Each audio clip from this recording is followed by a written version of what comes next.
Every army in 40k has that one kit that's a bit rubbish. Weird boys, Devastator squads, Chaos Spawn. For the Sisters of Battle, in my opinion, it's the Palatine. This little lady is meant to be a melee savage, handing out heaps of mortal wounds, but she's not even holding a sword. Is she stupid? So, my name's Nick, this is Miniature Death, and we're gonna kitbash seriously scary. To kick things off, I chose the Imagifier kit as the basis of my kitbash. She's in this stoic, open-armed pose, striding forward in a really menacing way. I built the legs and torso as standard, as usual, just clipping and carefully filing down the two halves for a seamless fit. Almost all Sisters of Battle have these annoying seams running down the middle of their shoulder pad, but a tiny bit of sprue goo and some gentle sanding should get things looking a bit more cohesive. Oh, and also, I cut off this little tab on the hip where a bolter would usually attach, because Palatine don't got a bolter. I wanted to use the left arm from the original Imagifier kit, but for some reason it comes attached to the right arm running through the torso. And cause I didn't read the instructions first, I had to clip it free. I wanted to raise the arm slightly up for a bit more swagger, so gently filed down the armpit connection, and soon had it looking suitably mocking. And the whole time, I kept thinking about this stupid meme. Maybe it'll make more sense later. I know what you're thinking. Nick, she's not very scary at all. Not yet. To start adding in a little freaky violence, I turned to the Arco-Flagellant kit. I clipped off a few right arms and tried to find one with a similar outstretched pose to the left arm, and eventually settled on this one, which, as I'm editing this, I realise might be the exact same arm that Pete the Wargamer used in his sister's kitbash ages ago. Sorry, Pete. A bit of chopping and sanding to fit it underneath the shoulder pad, and if in doubt, some thick gloopy sprue goo should fill any awkward gaps. Now, my Palatine's starting to look like a real melee threat, but she's still a bit basic. So, I decided to use the number 2 coolest bit in the Sisters range, from the Repentia Superior in the old Monopose Combat Patrol. Luckily, this just push fits in place, so I can remove it later during painting, and immediately it adds so much drama. But now, it's time for the number 1 best Sisters bit. Hidden in this slightly suspicious baggie, it's the stained glass window helmet taken from The Exorcist. Now, I'm not stupid enough to buy an entire tank for one single head, so massive thank you to my mate Tom for this spare bit. And if you guys want to hit the subscribe button down below, maybe one day I could even make some money off this stuff and buy 3 Exorcists. Now of course, Churchy McChurchface is missing her ranged weapon, so I glued a little holster around the back. But I also wanted to give her a more scary looking gun, because the Palatine usually has a plasma pistol. And so I turned to this little servo skull from the Ministorum Priest kit. I liberated him from the sprue, and then just chopped where it was moulded to his skirt. But I actually forgot to film this bit, because I'm a moron. And then, after I'd done all that irreversible chopping, I realised there wasn't even a good place for the skull to fit. So, I decided to start building up a base, and try there. Just some simple cork floor tile glued down to add a bit of height, dry testing the positioning of the sister and her companion, before supergluing on the skull. A little texture paste to blend the cork into the base, and we're all set.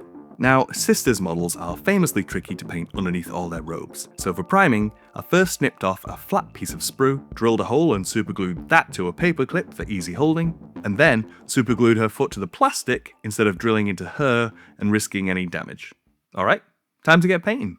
I started off priming my Palatine and a separate church helmet with ghoul grey, and then a very little bit of airbrushing, but nothing too crazy, you could do this with a spray can. I coated all over the armour with Vallejo pale grey blue, and then applied a very thin layer of Pro Acryl bold titanium white directly from above. It's subtle, but it helps to add depth that the white armour really needs. Okay, airbrushing all done. Next up, the reason we didn't glue our sister directly to her base, all those awkward robes. I started with Mephiston Red for the outwards facing robes, which is technically the wrong way round for the Order of the Sacred Rose, but I don't care, sue me. Just working in 2 thin coats to keep things smooth, and removing the backpack for easy access. Then, for the inner facing robes, some Duncan Rhodes Death Reaper, which is a tasteful, not quite black. Getting my brush in between her legs and not painting on the white armour is a pain, but I just take my time and try to enjoy going slow. Next up, Rhinox hide to base coat all the leather, a single human hand, and a few pouches and the pistol holder. And then it was time for the metallics. using Surcoat Silver, carefully coating all this dangling jewellery, various tubes and pipes, and the whips on her monster arm. And not forgetting the backpack, especially these little central ridges and braziers sticking out of the top.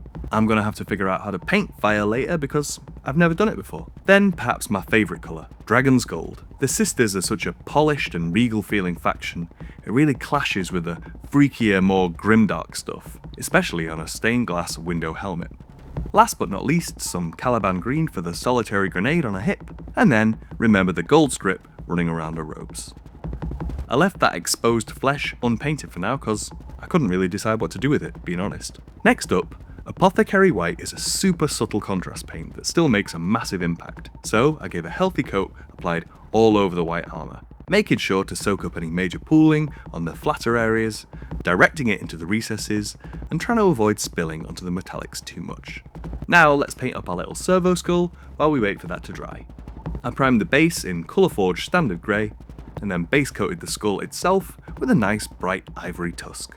Next, more Surcoat Silver and gold on all the metallics and tubes. For a pop of contrasting colour, I whipped out this Celestial Blue and painted a few dangling cables. And then lastly, a wash of Agrax Earthshade on the skull, the cables, the rocks, the lot.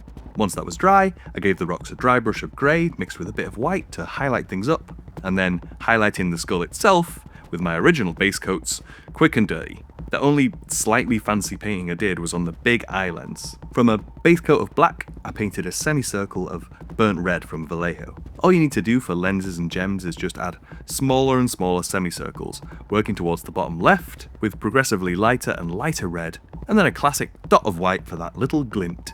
A bit sloppy because I hate doing detail work on camera, but it'll do. To finish off the base, I whipped out my favourite pigment powders. On loads of texture like this, you can just smush them and mix them and let them collect in all the cracks, then blow and brush away to make things look dusty. A simple grass tuft, a brown rim, and okay, base breather done, back to the main event. You can see how all that Apothecary White has helped bring out more of the detail in between the armour panels, but it has made that bright gold look a bit dull, so let's warm it back up with a simple flesh wash, carefully lining all the parts to leave a crisp outline and not have it flood everywhere. I then do the same with a mix of Nuln Oil and Black Legion for the silver parts, gently darkening them down and bedding stuff in. For the flagellant arm, I use more Agrax Earthshade because I wanted the metal to look a bit dirty and nasty, like it's well used. And the same for the braziers, so they look a bit heat worn. Don't worry, I haven't forgotten the skin. In fact, let's do that now. First with elven flesh all over, and then a soft highlight of ivory tusk on the prominent muscles. Because I couldn't figure out what else to do, I chose my bruised skin recipe, which is Gullum and flesh contrast, followed by a super thinned volupus pink contrast to make things look super sore and unpleasant, adding a little pink to the flail too to blend machine and woman. Now to quickly tidy up the dark robes with more Death Reaper, and then highlighting the red, mixing in black to my Mephiston red for the recessed folds and shadows, gently glazing that in, and then adding Demon Red for the highlights on the more prominent flat areas. Full transparency, if you can't tell, I'm really ill, so if you want to see me do this slightly more neatly, then I made a video about it here. The highlights continued just by adding a little silver into our original gold to highlight up all those delicate filigrees, and some pure white edge highlights on the armour, just on the most prominent zones. Finally, it's time for two things I've never done before. First up, stained glass windows. I used a nice, thinned down pure white and carefully lined that into the panels on the helmet. And then it's just a matter of popping in your favourite contrast paints in whatever pattern you fancy. And here's how that looks glued in place. Come at me, bro, I dare you. Now for the second thing I've never done before, we use more of that thinned pure white to paint the flames on the backpack. It took a few coats to get things decently covered, but it doesn't need to be perfect, because now we're going to pop out Imperial Fist contrast paint and wash that all over. Then, while that's still wet, add a little Flesh Tearers red to the tops of the flames and let the two contrasts naturally blend together. Keep on dabbing to your liking. Once that's dry, add a little bit more of that pure white into the recesses to make things look super bright, and then give everything a light dry brush of black to make it look like the braziers are gently smouldering. And at long last, with everything glued together, we come to this. A penitent Palatine of the Order of the Sacred Rose, ready to lead her sister's Repentia into battle and probably die in the process. I love how the super gleaming white and ultra clean armor jars with the more horrific elements like a whip arm and servo skull and flames and that sick helmet. Alright, my name's Nick, this is Miniature Death. Thank you once again to Tom for the spare head, and please click that like button and subscribe, all the boring stuff that I know you hate, but it massively helps me out. And I'll catch you on the battlefield.